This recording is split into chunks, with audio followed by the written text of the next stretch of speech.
అధినేత పవన్ కళ్యాణ్ ఆ పార్టీ అవసరాలకు 10 కోట్ల రూపాయల విరాళాన్ని అందించారు. పార్టీ ప్రధాన కార్యదర్శి నాగబాబు సమక్షంలో కోశాధికారి ఏవీ రత్నానికి చెక్కు అందజేశారు. అనంతరం పవన్ కళ్యాణ్ మాట్లాడుతూ స్వతంత్ర సంగ్రామానికి ముందుకు నడిపించడానికి మోతీలాల్ నెహ్రూ వంటి నాయకులు తమ స్వార్జితాన్ని ఉద్యమానికి విరాళంగా ఇచ్చేవారని గుర్తు చేశారు. ఆ రోజుల్లో తమ సొంత డబ్బును వెచ్చించిన తీరు గొప్పదని కొనియాడారు. ఓ సదాశయం కోసం రాష్ట్ర భవిష్యత్తును సుందరంగా తీర్చిదిద్దడమే లక్ష్యంగా జనసేన సాగిస్తున్న ప్రయాణానికి తన వంతుగా 10 కోట్ల రూపాయలను అందిస్తున్నానని చెప్పారు. ఈ డబ్బును సామాజిక, ఆధ్యాత్మిక, అత్యవసర సేవలకు వినియోగించాలని సూచించారు.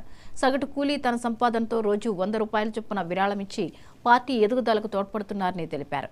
ఓ మేస్త్రి ₹1,00,000 విరాళం అందించారని, మరికొందరు తమ పెన్షన్లో కొంత భాగం పంపుతున్నారని, అలాంటి వారి స్ఫూర్తితోనే సినిమాల ద్వారా వచ్చిన తన కష్టార్జితాన్ని పార్టీ కోసం అందించడం చాలా సంతోషంగా ఉందన్నారు పవన్ కళ్యాణ్.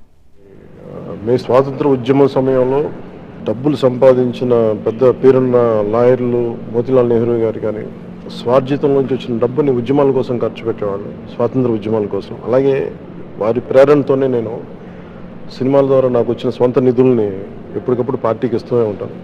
దాంట్లో భాగంగానే పార్టీ నిర్వహణ నిమిత్తం 10 కోట్ల రూపాయలు నా సొంత నిధుల్ని మా పార్టీ ట్రెజరర్ శ్రీ రత్న గారికి అందజేశాం. ఇప్పుడు ఎన్నికల నిర్వహణ లేదంటే ఒక పార్టీని నడపడం చాలా డబ్బుతో కూడుకున్నది.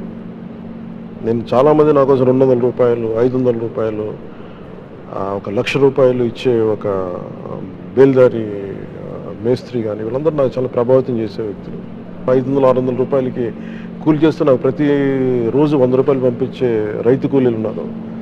సో వాళ్ళే అంత బలంగా పార్టీకి అండగా ఉన్నప్పుడు ఆర్థికంగా నా వంతు కృషిగా నేను కూడా దాదాపు 40-50 కోట్ల పైన ట్యాక్స్ కట్టాను లాస్ట్ 5-6 సంవత్సరాల్లో. అందుకని నేను కూడా మిగతా సంపాదన పార్టీకి నేను అందజేస్తూ వచ్చాను. దాంట్లో భాగంగానే ఇప్పుడు 10 కోట్ల రూపాయలు అందజేశాను. మనస్ఫూర్తిగా ఇది పార్టీకి అండగా ఉంటుంది ఈ నిధులు అని చెప్పి రత్న గారికి తెలియజేసుకున్నాను. Thank you sir.